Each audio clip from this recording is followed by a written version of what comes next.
Okay, so why am I bullish on the United States of America? Obviously, as anyone who has access to the internet knows, there's plenty of reason not to be bullish on the US. It's not particularly safe right now. It's more violent than I'd say most other developed countries. It's more violent than Canada, than pretty much every country in Europe, than Australia, uh, most of East Asia, Korea, Japan, Singapore. There's problems with debt, so population is very indebted. The government is very, very indebted, biggest debt in the world. Uh, yeah, and I could see how anyone with a sense would think that the US is behind its good old days. But there's some statistics that I've gotten from around the internet that I want to show you guys that probably indicate that the US is better off than, well, than nearly everyone thinks, and also better off than most other countries in the world.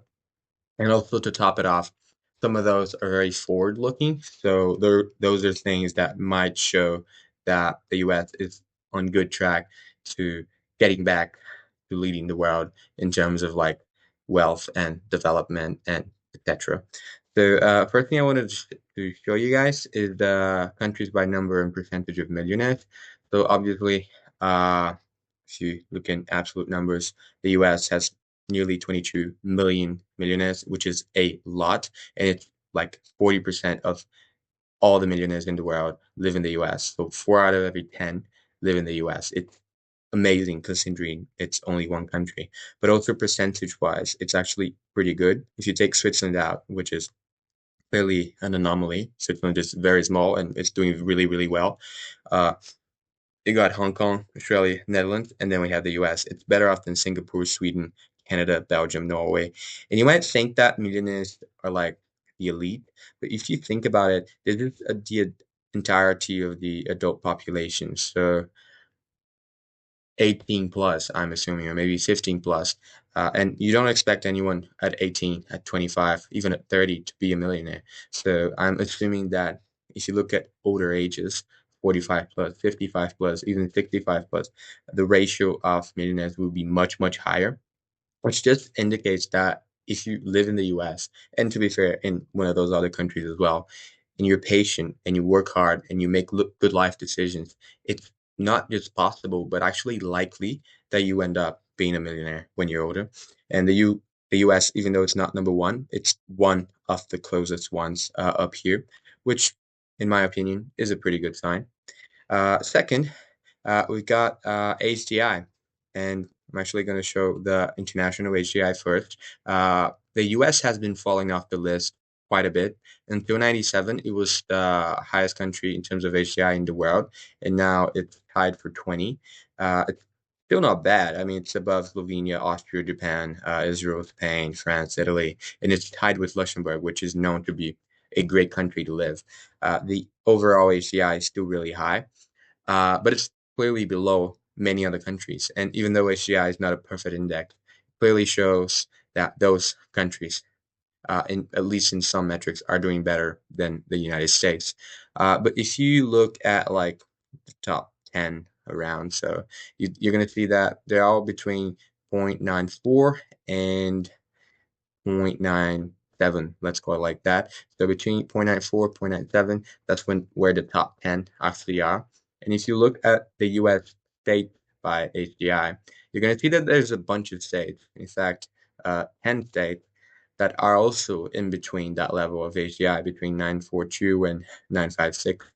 Uh, New Hampshire, Colorado, I don't know, Hawaii, Connecticut, Vermont, Maryland.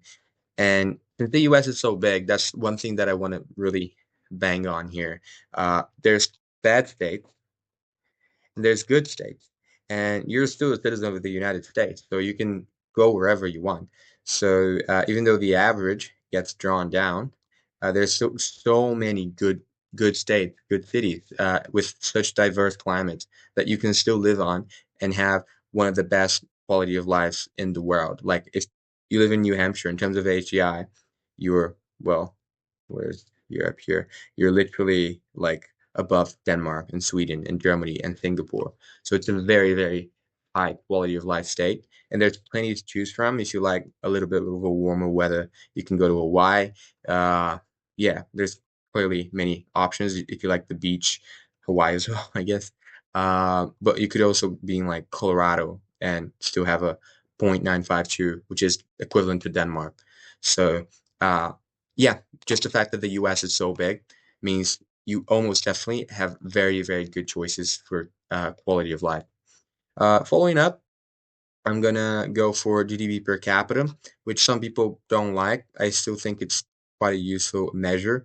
And if you discount like Monaco, Liechtenstein, Bermuda, just basic tax havens, the US is number six, and it's not very far off from the top five either. Like Singapore is 89, Norway is 90, Ireland is 103. Ireland is also clearly a tax haven. Switzerland at 106, and Luxembourg far away at 135, even though it's also a tax haven.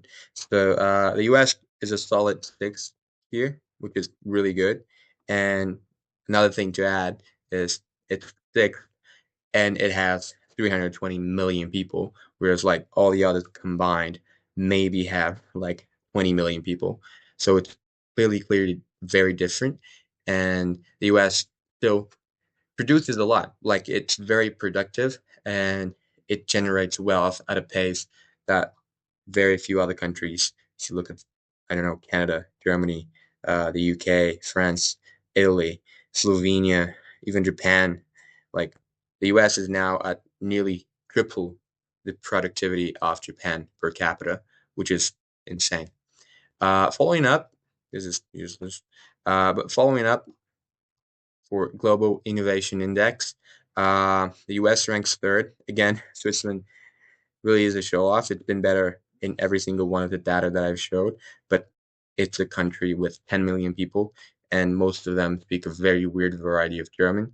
So if you're not a EU citizen and you don't speak German and you're not Swiss, the US is literally right there. And again, this counts Mississippi as well. Like this index counts the whole country. So it's averaging out between Mississippi and California, between, I don't know, between Alabama and Massachusetts. So if you really just focus on high quality locations in terms of innovation, like Boston, like Austin, like the Silicon Valley, the US is clearly among the top in the world. And it's a very, very innovative society that's also open to innovation, which you might not be able to say about every society. And yeah, I believe innovation generates and drives wealth. And if you believe that too, the US is still one of the best countries in the world to live in. Following with innovation, very similar criteria. The Ease of Doing Business ranking, the US again is number six, given this is from 6 years ago, but what you're gonna do. This is the data I found. New Zealand, Singapore, Hong Kong, Denmark, and Korea are all above the US, but they're all small countries, with the exception of Korea, which is a pretty decently sized country. Uh, and still, the US is far above, well, virtually all of Europe, to be fair, and all of the other developed countries.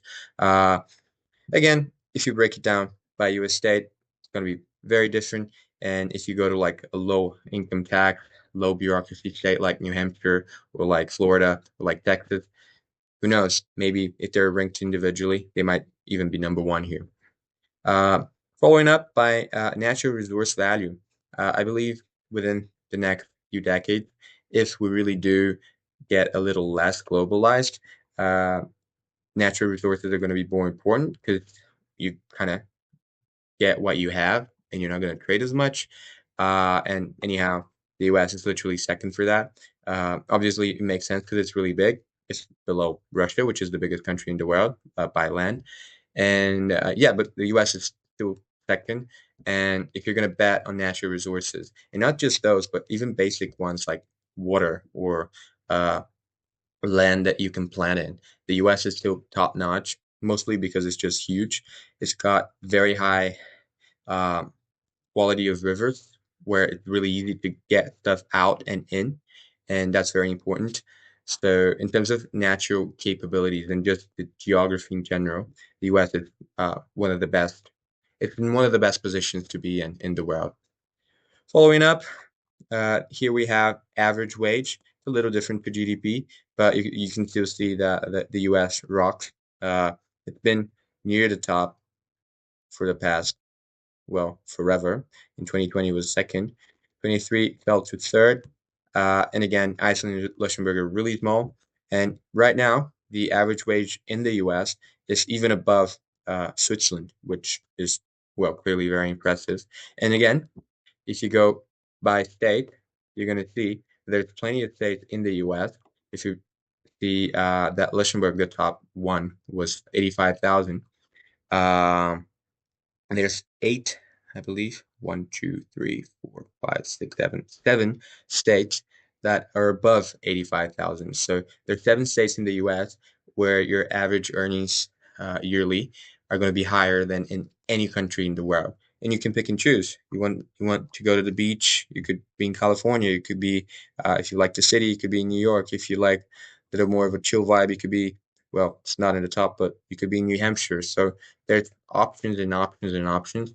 US is just huge, and this natural competition between the states is, I believe, one of the things that really saves it. And even if you look at median wage, which obviously is going to fall because average is just you sum everything up and you divide by the number of people, whereas median is who's exactly in the middle. You can see that even the median income in well, the top half of the US is still above much of the average income in many countries. So, like the median income in the US is higher than the average income in Italy, Japan, Poland, Portugal, and not too different from Spain, Ireland, Sweden, the UK, even though naturally medians are much lower than averages in general. Uh, yeah, and if you see also here, still in terms of salaries in general. In 24, the poverty line in the US is around 31,000 for four people. And if you count this list over here, uh, there are some countries in the OECD where the average income is already below the US poverty line. So there's some countries that are so much poorer than the US that just their average citizen would be considered not only poor but below the poverty line in the U.S. So those are Greece, Hungary, the Czech Republic, Portugal, but even Italy, Japan, South Korea are not too far behind in that sense. One of the most amazing things, in my opinion, also is how easy proportionally it is to buy a house in the U.S. Not only because of mortgages, not only because of like lots of facilities that are given to U.S. like ease of buying house that are given to U.S. citizens in general in terms of mortgage, in terms of interest rate, in terms of income deduction and all that. But also, if you look at the average income to house price ratio, the U.S. really does rank one of the lowest. And well, the lower you are, the better. But to explain what this means, uh, let's take, I don't know, Saudi Arabia, that's 3.02. That means that it takes 3 years of the average worker's income to pay for the average house in Saudi Arabia. So you work for 3 years. If you put all that towards your house, there you go. You've paid off your house. It's pretty much how it works. In the US, it's a little worse. It's 4.18, but it's still literally at the bottom. And it's by far better than pretty much everywhere in the developed world. And it goes to show how uh, the lower taxes, the lower regulatory burden, the innovation in the US drives prices down because that's what it is. It's Americans are making more and they're paying less for the houses. It's 4.18. That statistics don't lie, you know. And if you compare it to, well, sometimes they do lie, but I'm assuming this one doesn't. But yeah, if you compare the U.S. to Canada, for example, Canada it's almost double that of the U.S. That means that the average Canadian has to work twice as long or twice as much before the average house in Canada than the average American would have in America. Mexico is worse. Turkey is worse. New Zealand is worse. Ireland is insanely worse, and it keeps going up. And like, there's so many countries. Belgium is three times worse. Denmark also. Switzerland is even worse than that. The UK 13. Remember, the US was 4. Poland, Latvia, and it keeps going up. And even though in those countries, obviously, housing is much cheaper, the average income is so much lower that it's still much more expensive to buy a house. And I'm sure there are expensive areas in the U.S. as well. And I don't want to assume that people aren't struggling in the U.S., but it goes to show that still the average American can realistically buy a house, whereas like the average Irish person is really kind of screwed, and it gets a lot worse in a lot of the developed world because people are just poorer by the day in terms of like cost of living. The US is no exception, but it's still one of the ones that's been able to realistically have somewhat affordable housing, even though Americans don't believe that, even though they think they don't. And of course, there's reason for that. If you go to San Francisco to New York, I'm sure the ratios will be much worse. But still, you don't have to live in San Francisco. You don't have to live in New York. There's plenty of good states with good amount of land. They're not that expensive, and that still have great quality of life. So yeah, keeping on unemployment, the U.S. has a below average unemployment compared to the OECD. I think unemployment is one of the key things. Like it sucks to be unemployed. Like it's better to be underemployed than to be unemployed, because being unemployed gives you anxiety that like you just don't want to have. And so it's not as low as Japan, as Czechia, Korea. Those are doing a really good job, but it's still far below well, most of Europe, the OECD average, and Ireland, etc. So yeah, it's still in a better place comparatively to other countries. And last but not least, if you're not a big fan of the government and of government spending, the U.S. is literally one of the lowest uh, tax taxers, or one of the countries that taxes the lowest in the OECD, still higher than Turkey, Chile, Ireland, Colombia, and Mexico. Even though Ireland is a little bit deceiving, and but it's much lower than the average, the G7 average, the OECD average, the EU 14 average, and look at that. Look at Denmark. Look at France. Like the tax revenue is literally like half of GDP. Like you're just taxing too much, and you see in the other indexes why those countries are getting worse. Italy, France, uh, Belgium, Denmark, I would admit, is an exception. It's an awesome country, even though it taxes a lot. I'll just say it.